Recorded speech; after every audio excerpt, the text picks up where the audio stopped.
Blessings. Welcome to today's Law Enforcement Daily Devotional. Today we're in Psalms and we're in chapters 122, 124, 133, and 136. So if you have your Bible, go ahead and open it up and follow along. And we'll start in chapter 133, verse 1. And this is a great verse that pertains to us as law enforcement officers while we're on this earth, but it also pertains to our spirit and the afterlife or the eternal, God's kingdom. This has big implications for both. The verse says, "How good and how pleasant it is for brothers to dwell together in unity." We, as law enforcement officers, we get this. We hang out together all the time. When I was working with Dallas PD, my partner Tommy Granado, um, good Christian man, we hung out together. We worked together on shift. Spent 8 hours a day in a car working Southeast Dallas, and then on our days off, our families would hang out together, and there was this bond. And I think law enforcement gets this.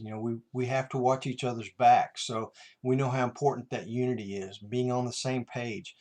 You military guys, you understand this really well also because of being in combat, having to have each other's back. Y'all have each other's six.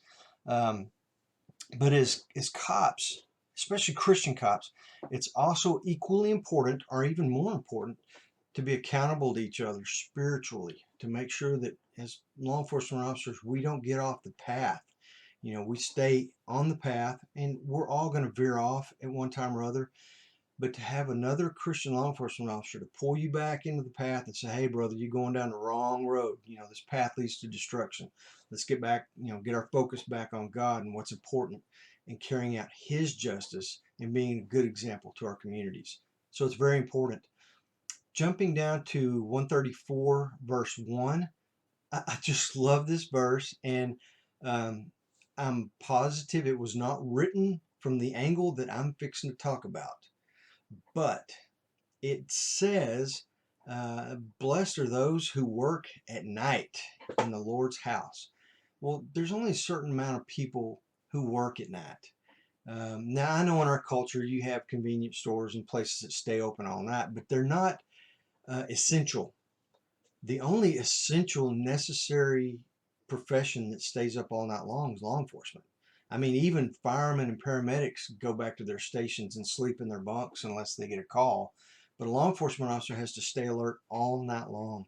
And I can't help but think that this verse is a blessing for those of us who have worked evenings or midnights and just, have to stay up at all hours of the night. So just a wonderful reminder that God's watching over us even at nighttime when everybody else is asleep.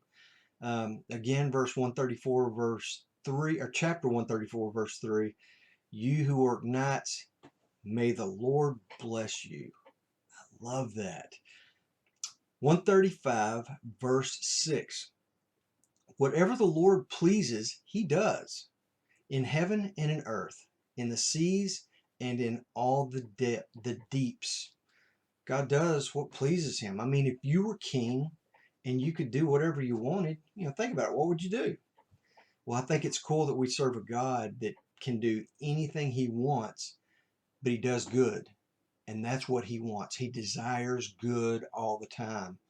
Man, aren't you glad we worship a God who only wants good, who only does good? Compassion, mercy, grace. Wow, it's good to have a God, to have our God, the one and only creator of heaven and earth, want to only do good all the time.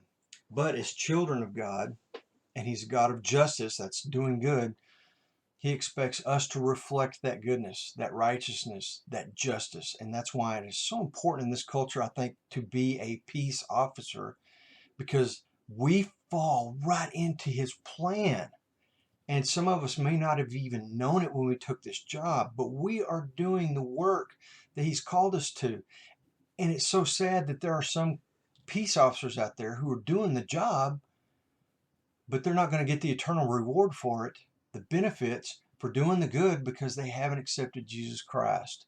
And that's our mission to other law enforcement. We need to take that very serious.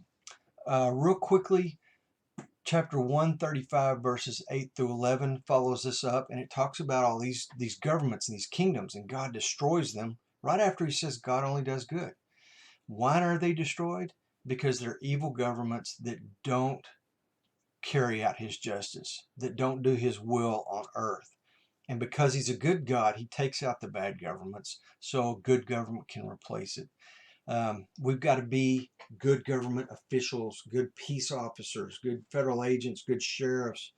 It's very important, but it's more important to know who Jesus Christ is. So if you've got somebody on your shift, man, share with them, lead them to Christ, um, give them over to somebody in your church or somebody else who can, share the gospel with them.